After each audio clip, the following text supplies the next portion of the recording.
અને રાવણનું કામ કરવું પડશે.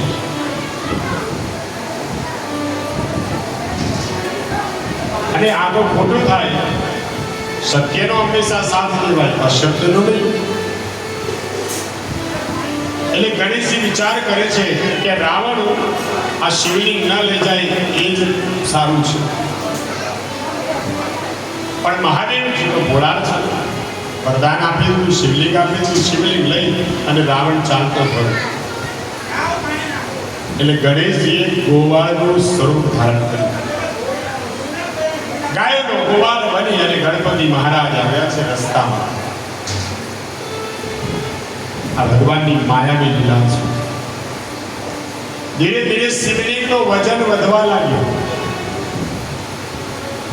રાવણ શિવલિંગ લઈને જતો તો વજન લાગવા લાગ્યું, એટલે થોડો થાક લાગ્યો. પણ પેલું યાદ આવ્યું કે નીચે ક્યાંય મૂકવાનું નથી, ક્યાંય રેડું મૂકવાનું નથી. રાવણ વિચાર કરે જો નીચે મૂકી દઉં તો પછી ભગવાન શિવ મારી સાથે લંકામાં ન આવે. મારે તો આ શિવલિંગ લંકામાં લઈ જવું છે. પણ વજન વધવા લાગ્યો એટલે થાક લાગ્યો, પરસેવો વળી ગયો રાવણ. રાવણ વિચાર કરે છે થોડી વાર કોઈ રાખવા તૈયાર હોય તો થાક ખાઈ લે. પણ અહીંયા કોણ મળે, કોને આપે? અને ત્યાં ભગવાન ગણપતિ ગોવાળનું સ્વરૂપ લઈ અને રાવણને સામે મળ્યા છે. રાવણ જાણતો નથી કે આ ગણપતિ છે. રાવણે કીધું, હે ગોવાળ, તું મારું કામ કરીશ? ગોવાળ કઈ બોલો નહીં. તો કે મને બહુ વજન લાગે છે, થોડી વાર તું આ શિવલિંગ પકડી રાખ, તું જરા થાક ખાઈ લે. પણ યાદ રાખજે નીચે ન મૂકી દેવું. ગણેશજી તો આટલું જોતું, એકવાર મને હાથમાં તો આપો, પછીની વાત પછી. ગણપતિ એ જ સાથે એકવાર શિવલિંગ મારા હાથમાં આવી જાય. રાવણને બરાબર થાક લાગ્યો, વજન લાગ્યું, એટલે ગણેશજીના હાથમાં શિવલિંગ આપ્યું. જેવું એ ગોવાળે હાથમાં શિવલિંગ લીધું, તરત જ નીચે મૂકી દીધું. એ તો શું કરે છે? તો કે તમને વજન લાગે તો મને વજન ન લાગે? અરે મારાથી તો ઉચકાય એમ જ હતી. આ પડી જાય એના કરતા મૂકી દેવું સારું. પછી તો રાવણે બહુ હલાવવાની કોશિશ કરી, શિવલિંગ ક્યાંથી હટ્યું નહીં. પછી રાવણ મહાદેવને પ્રાર્થના કરવા લાગે, હે મહાદેવ, હે ભોળાનાથ, આપ પ્રસન્ન થાઓ. અને મહાદેવ ત્યાં પ્રસન્ન થયા. રાવણને કહે છે, બોલ હવે તારે શું જોઈએ છે? મહાદેવ, તમે મારી સાથે લંકામાં ચાલો. એટલે ભગવાન શિવ કહે છે કે વરદાન એકવાર અપાય, વારંવાર ન અપાય. મેં તને કહ્યું હતું કે આ શિવલિંગ નીચે ન મૂકીશ, છતાં તે મૂકી દીધું. હવે મારી સ્થાપના અહીંયા જ થશે. પણ રાવણ, તે મારી પૂજા કરી છે, એટલે આ શિવલિંગની પૂજા તો જ્યારે જ્યારે કરીશ ત્યારે જે ઈચ્છીશ એ તને મળશે. હું તને વરદાન આપું છું, પણ હું તારી સાથે ના આવી શકું. હવે આ શિવલિંગ પણ અહીંથી હટશે.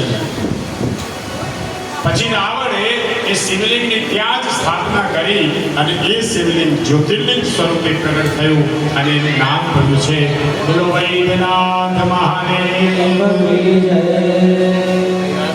પછી તો રાવણ રોજ લંકામાંથી ત્યાં વૈદ્યનાથ મહાદેવની સેવા કરવા માટે, પૂજા કરવા માટે ત્યાં આવતો. કારણ કે ભગવાન જો લંકામાં જાય ને તો અનર્થ થાય.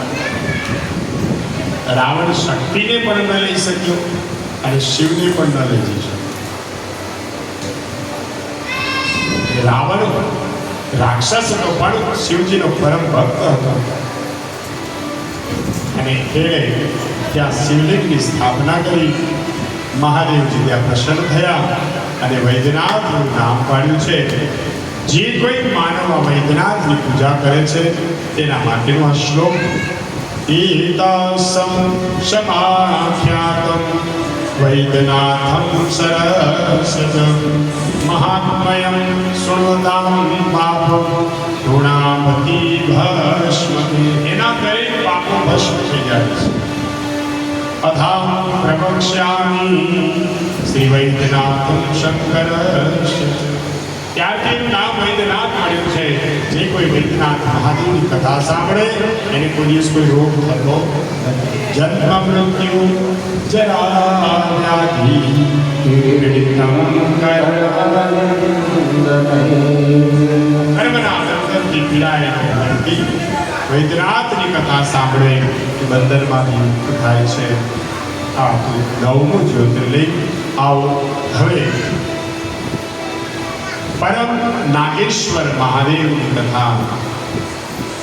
કથાં સંપ્રવક્ષ્યામિ નાગેશાન પરાત્પરમ જ્યોતિરૂપમ યથા જાતમ પરમં લિંગમ ઉત્તમં પરમ લિંગમ ઉત્તમં.